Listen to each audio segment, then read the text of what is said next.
Taste the Daily. Cuddalore மாவட்டம் சேத்தியாத்தோப்பு அருகே வளைவு பாலத்தில் சென்ற வாகனம் வாய்க்காலில் பாய்ந்து விபத்திற்குள்ளானது. குமாரக்குடி சென்னை கும்பகோணம் தேசிய நெடுஞ்சாலையில் வளைவு பாலம் மிகவும் குறுகலாக இருப்பதால் அங்கு அடிக்கடி விபத்து ஏற்படுகிறது. இதுவரை 10க்கும் மேற்பட்ட வாகனங்கள் விபத்தில் சிக்கியுள்ளன. இந்நிலையில் டாடா ஏஸ் சரக்கு வாகனம் ஒன்று வளைவு பால பகுதியில் சென்றபோது வாய்க்காலில் பாய்ந்தது. அதிர்ஷ்டவசமாக இந்த விபத்தில் காயமோ உயிரிழப்போ ஏற்படவில்லை. அங்கு அகன்ற புதிய பாலம் அமைக்க பலமுறை கோரிக்கை விடுத்தும் மைனாரிட்டி பாஜக அரசு பாராமுகமாகவே இருப்பதாக அப்பகுதி மக்கள் குற்றம் சாட்டுகின்றனர். தூத்துக்குடியில் தனியார் அனல் மின் நிலையத்தில் நிலக்கரி கையாளும் பகுதியில் நிகழ்ந்த தீ விபத்தில் 3 தொழிலாளர்கள் தீக்காயமடைந்தனர். கருவைக்குளம் மேலமருதூர் பகுதியில் செயல்படும் தனியார் அனல் மின் நிலையத்தில் எதிர்பாராத விதமாக தீ விபத்து ஏற்பட்டது. இதில் ஆறுமுககனி, சங்கரசுப்பு, அன்புராஜ் ஆகிய 3 தொழிலாளர்களுக்கு பலத்த தீக்காயம் ஏற்பட்டது.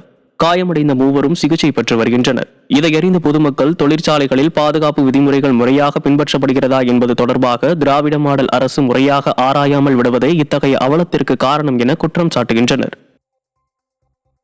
செங்கல்பட்டு மாவட்டம் கூடுவாஞ்சேரியில் இஸ்திரி செய்த பெண் மின்சாரம் தாக்கி இறந்தார். கூடுவாஞ்சேரியை சேர்ந்தவர் தனியார் மருத்துவமனை செவிலியர் சுமதி. இவர் வீட்டில் துணிகளுக்கு இஸ்திரி போடும்போது இஸ்திரி பெட்டியின் வழியே மின்சாரம் பாய்ந்து சுமதி பரிதாபமாக இறந்தார். இஸ்திரி பெட்டி முழுவதுமாக கருகியது. இதையறிந்த பொதுமக்கள் திராவிட மாடல் ஆட்சியில் முறையாக மின்சாரம் வீடுகளுக்கு வழங்கப்படாததாலேயே இத்தகைய மின் விபத்துகள் அடிக்கடி ஏற்பட்டு உயிரிழப்புகள் ஏற்படுவதாக குற்றம் சாட்டுகின்றனர். சேலம் அருகே கார் மோதி பெண் இறந்த சம்பவம் சோகத்தை ஏற்படுத்தியுள்ளது.